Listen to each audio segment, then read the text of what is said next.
When disaster strikes, when the grid collapses, when society fragments into chaos, most people realize too late that they prepared for the wrong things. They stockpiled food but forgot the tools to preserve it. They stored water but had no way to purify more.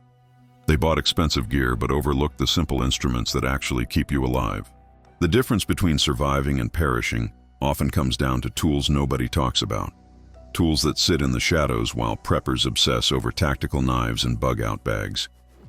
Today, we're exposing the 15 most overlooked survival tools that could save your life when everything falls apart.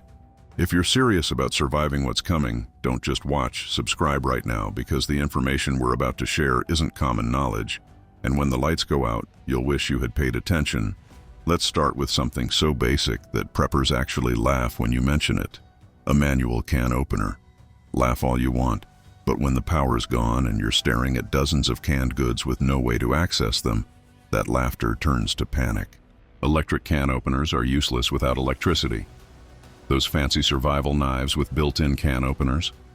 They're clumsy, inefficient, and will destroy your knife blade after a few uses. A quality manual can opener, the kind your grandmother used, the P38 or P51 military-style opener, weighs almost nothing, never breaks, and opens cans faster than you think. The US military issued these for decades because they work. Store multiple can openers in different locations: your kitchen, your bug-out bag, your vehicle emergency kit. When you can't hunt, can't forage, and canned food is all that stands between you and starvation, this $3 tool becomes priceless. Next, we need to talk about something that separates amateurs from serious survivors: a quality sharpening stone. Your knives, axes, machetes, and tools will dull. They will dull fast. A dull blade is dangerous, inefficient, and nearly useless for critical survival tasks like processing game, cutting firewood, or crafting tools. Most people buy expensive knives and never consider how they'll maintain them long-term. Sharpening stones, particularly dual-grit whetstones or diamond stones, don't require electricity, don't wear out quickly, and can restore even severely damaged blades. Learn the proper technique now, before you need it. A sharp knife processes food faster, reduces injury risk, and performs tasks a dull blade simply cannot. Professionals know this. Bushcraft experts obsess over this. Your survival library isn't complete without the skill and the stone to keep your edges lethal. Here's something that will surprise you. Safety pins. Yes, safety pins. These tiny, cheap pieces of bent wire have more survival applications than most expensive multi-tools. They can repair torn clothing, create makeshift fishing hooks, hold bandages in place, secure shelter tarps, fashion emergency splints, remove splinters, and even serve as improvised zipper pulls. Historical survival accounts, from prisoners of war to wilderness survivors, repeatedly mention safety pins as unexpectedly crucial tools. Store them in various sizes, keep them rust-free, distribute them throughout your gear.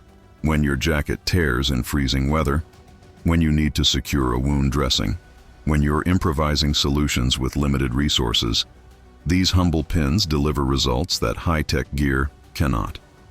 Now, let's address something most preppers completely ignore: a quality grease pencil or lumber crayon. Communication and marking become critical during emergencies. You need to leave messages, mark trails, identify stored supplies, label rationed food, track water purification dates, and communicate with family members when phones are dead.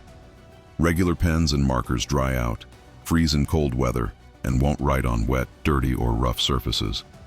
Grease pencils and lumber crayons write on almost anything: wood, metal, plastic, glass, concrete, even wet surfaces. They don't dry out. They work in extreme temperatures, and they last indefinitely. Rescue workers and military personnel use them because they're reliable when nothing else works. Mark your stored water containers with purification dates. Label your gear. Leave trail markers. This simple tool provides communication capabilities when all modern systems fail. Here's a tool that could prevent infection and save your life: hemostatic gauze or clotting agents. Most first aid kits contain basic bandages, but severe bleeding kills fast. In a grid-down scenario, emergency services aren't coming. Hospitals may be overwhelmed or inaccessible.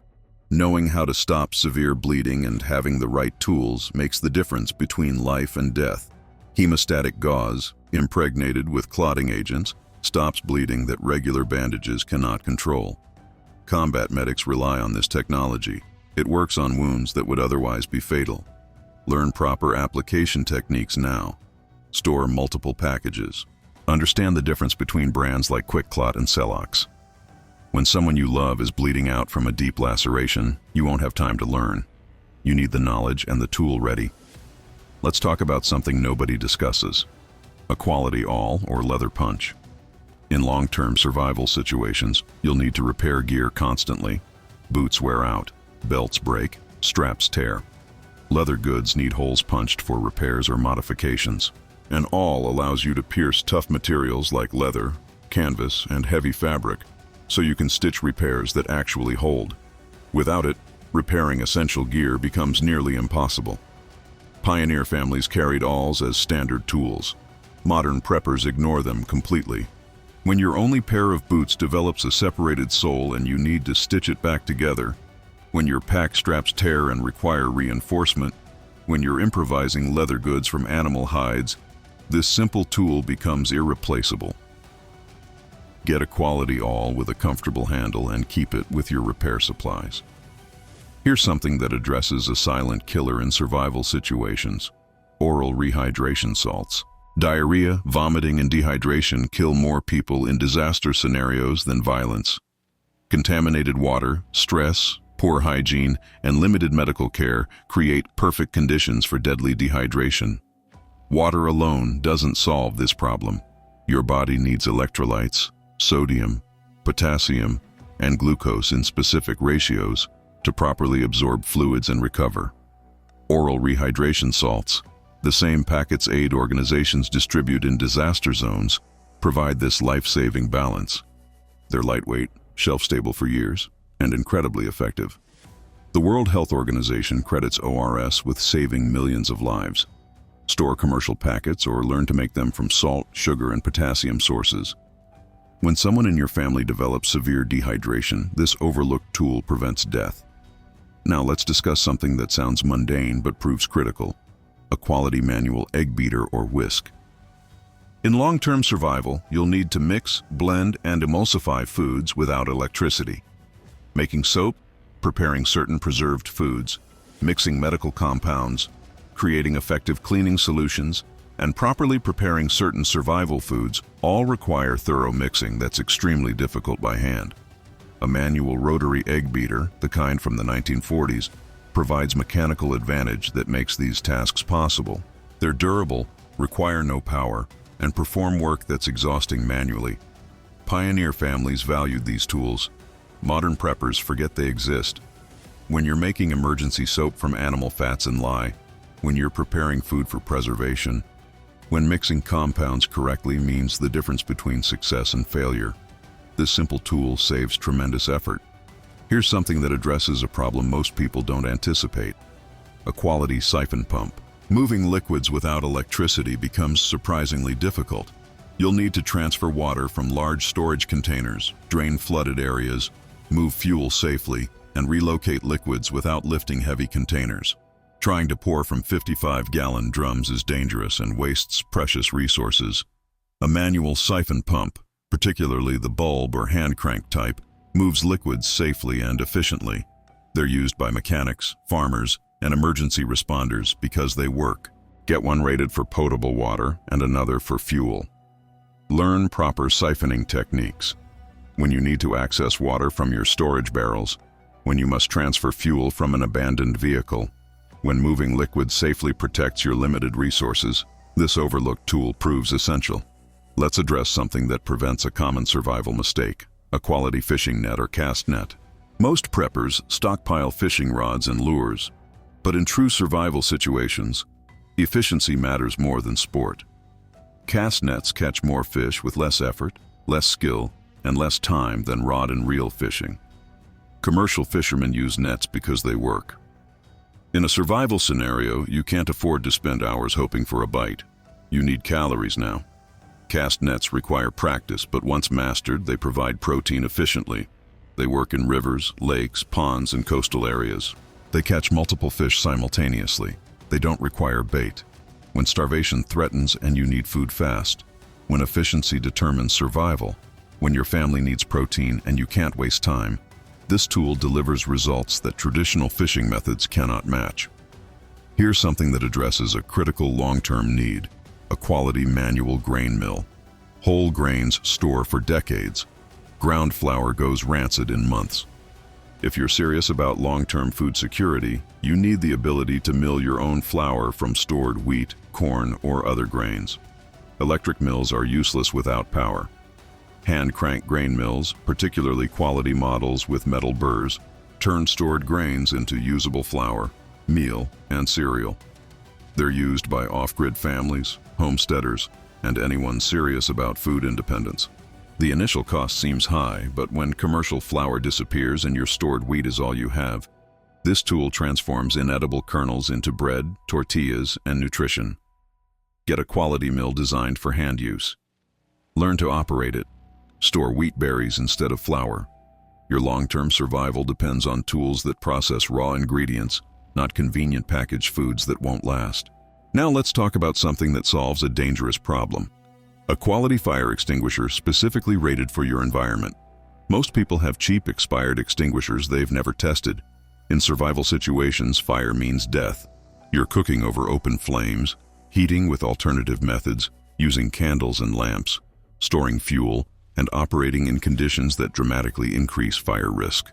A proper fire extinguisher, properly maintained, properly rated for the types of fires you'll face, stops disasters before they consume everything you've worked to protect. Know the difference between Class A, B, C, and K extinguishers. Check pressure gauges regularly.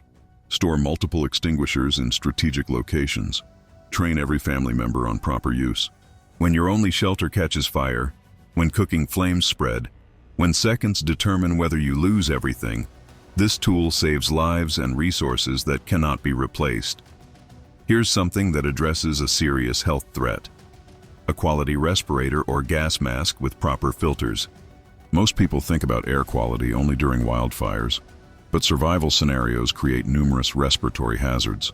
Dust from collapsed buildings, smoke from fires, chemical contamination, biological threats, volcanic ash, and industrial accidents. Cloth masks and bandanas provide almost no protection. A quality respirator with appropriate filters, HEPA for particulates, activated carbon for chemicals, protects your lungs from damage that can kill you slowly or immediately. Respiratory damage is cumulative and often irreversible. Get properly fitted respirators for each family member. Store sealed filters with long shelf lives. Learn proper donning procedures and fit testing. When the air becomes toxic, when breathing normally means lung damage, when invisible threats fill the atmosphere, this tool keeps you functional while others choke. Let's discuss something that addresses both security and utility: a quality pry bar or crowbar. Disasters create physical barriers. Doors jam, debris blocks exits. You need to access supplies in damaged buildings, open locked containers, remove nails, dismantle structures for materials, create emergency exits, and force entry when necessary. A quality pry bar, particularly flat pry bars or Halligan tools used by firefighters, provides tremendous mechanical advantage with simple physics. They're virtually indestructible, require no power, and solve problems that seem impossible by hand. Rescue workers carry them for good reason. Store different sizes for different tasks. Learn proper leverage techniques. When you're trapped, when you need to access resources in damaged structures, when brute force is required but you need mechanical advantage, this tool performs work that would otherwise be impossible. Finally, let's address something that protects against a silent killer: a quality carbon monoxide detector with battery backup or manual pump testing capability. When people resort to alternative heating and cooking methods, carbon monoxide poisoning becomes a deadly threat. You can't see it, smell it, or taste it. It kills silently while you sleep. Every winter, emergency rooms fill with CO poisoning victims who tried to heat homes with generators, grills, or heaters designed for outdoor use. A working carbon monoxide detector provides early warning before concentrations become lethal. Get models with sealed 10-year batteries or replaceable batteries you can stockpile. Test them regularly. Place them correctly based on CO dispersion patterns. Educate your family about symptoms. When modern heating fails and you're using improvised solutions, when alternative cooking methods fill your shelter with invisible poison, this tool alerts you before unconsciousness and death arrive. These 15 tools separate informed survivors from those who prepared based on marketing rather than reality. They're not glamorous. Nobody brags about them online. But every single one addresses real problems that emerge when modern systems collapse and you're depending on your own resources, knowledge, and preparation. The pattern here is clear. The most critical survival tools are often the cheapest, simplest, and most overlooked. They don't require batteries, they don't need updates, and they don't fail when you need them most. They work because their design is time-tested, their function is essential, and their simplicity is their strength. The real question isn't whether you have these tools. The question is whether you understand why they matter and whether you've practiced using them before your life depends on it. Knowledge without tools is frustration. Tools without knowledge are useless. But preparation that combines both, that addresses real needs rather than imagined scenarios, that focuses on practical solutions rather than expensive gear, that's what keeps you alive when everything else fails. Don't wait for disaster to reveal the gaps in your preparation. Don't assume that expensive gear compensates for missing fundamentals. Don't believe that survival is about having the most stuff. It's about having the right stuff, knowing how to use it, and understanding that the tools nobody talks about are often the tools that actually save lives. Every item we've discussed today addresses a real problem that emerges in actual survival situations, not theoretical ones. Study real disaster accounts. Learn from people who've actually survived collapse. Notice what they wish they had, what actually worked, and what expensive gear they discarded as worthless. Your survival isn't guaranteed by what you buy. It's determined by what you know, what you practice, and whether you prepared for reality or fantasy. These tools work because they're simple, reliable, and designed for function rather than marketing appeal. Add them to your supplies. Learn to use them properly. Maintain them correctly. Distribute them strategically. And remember that when modern systems fail, when technology stops working, when complexity becomes liability, these simple tools continue functioning exactly as designed. And if you want to go deeper, you'll find in the pinned comment some guides and documents that can take your preparedness to the next level. Check them out when you're ready. The information we've shared today is just the beginning. Real preparation requires continuous learning, practical experience, and commitment to understanding why things work, not just collecting them. Subscribe if you're serious about surviving what's coming. Share this with someone who needs to hear it before it's too late, and start filling the gaps in your preparation while there's still time. The moment disaster strikes, learning time is over. You either prepared correctly or you didn't. Make sure you're ready.